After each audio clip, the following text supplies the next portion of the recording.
Robert Pattinson, Kristen Stewart, playing Edward and Bella from Twilight. We're so excited to have you guys here. Thank you so much for taking the time. Oh, thanks for having us. Yeah. I'll start with you, Robert. Robert, this is the second major literary characters you've been playing that are some of the most imaginative series of the last 100 years. That's a lot of responsibility.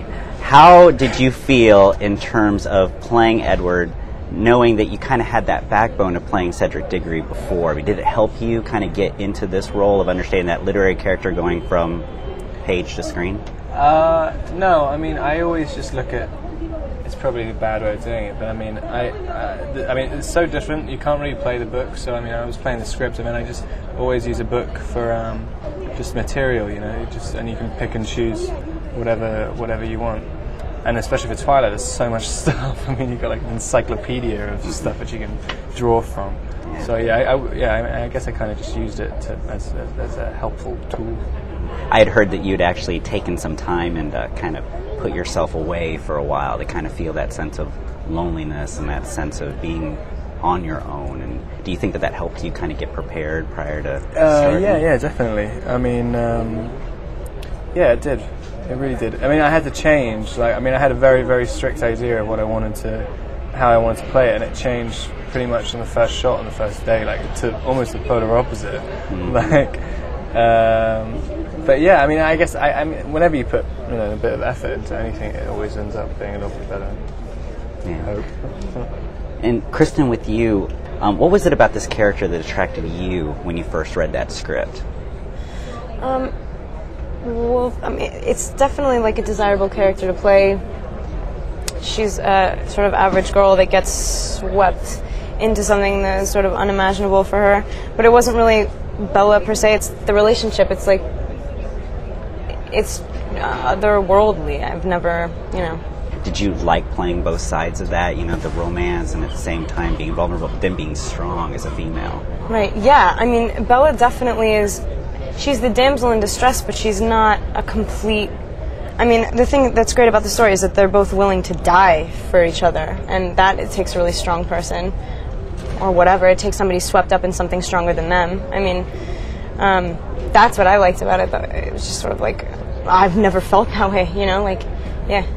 And then with this role, how do you now feel knowing that, you're on the cover of Vanity Fair, you are one of those rising stars of Hollywood? I mean, did you know that this role was going to take you to that level next? I didn't initially. It became very obvious to everybody at a certain point. We started the film and just like the whole phenomena that is Twilight, I became aware of. I didn't know about it. So, I think it's better that way. I think I probably wouldn't have done it. And I'm glad that I did. I'm really glad that I did. Yeah. Robert, the vampires of Twilight are not your typical coffin-sleeping, garlic-loathing type of vampire. There's a certain depth and variety to it. How did you develop your own vampiric qualities when you were getting in this role of Twilight? I don't know. I mean, I preferred seeing vampirism as a kind of incurable disease rather than just...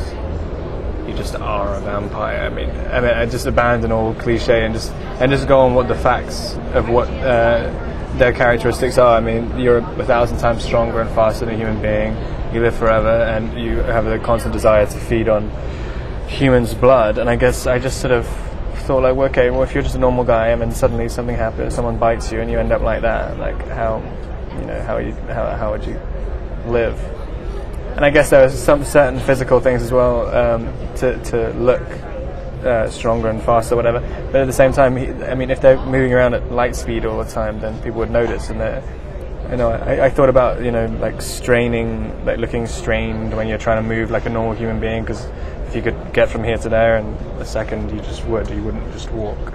So I tried to do little things like that. How about Catherine Hardwicke as the director there? I mean, she had done 13 and Lords of Dogtown, and now she was taking her cues with Twilight. Catherine did for me. I mean, I had a tendency with Edward just to keep going darker and darker and darker, and like really, just thinking how, just kind of, when Bella comes into his life, he was just so emotionally like stagnant and fossilized, that I was thinking initially when she came in, he would just kind of go crazy, and it's just like your emotion. I mean, if you haven't really felt anything for 80 years, and then suddenly you're feeling everything again, like 100 times more than you would under normal circumstances.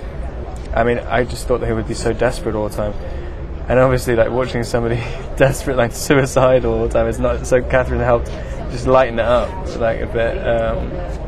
Because he is kind of light in the book. Like, really. I just kept seeing him. I know, I just have a tendency to make him more depressed. And so Catherine kind of helped with that, stay away from that. What do you think Robert brought to the role that added that certain character of making Edward that much more human or that much more intense? He just totally explained it. The book is written in a way that you could take, like, what's on the surface. It's all very obvious, you know, it's like this perfect man, and, you know, she's completely in love with him, and he's confident and suave and opens her door. But if you look at their circumstance, this does not facilitate happy people. So he knew that, he got that. I mean, like we did a really classic, like, you know, conventional audition process. I auditioned for it, and then I read with guys, and he was just the only one that came in that had any that looked like they were thinking about something other than I'm on camera looking handsome. So, yeah.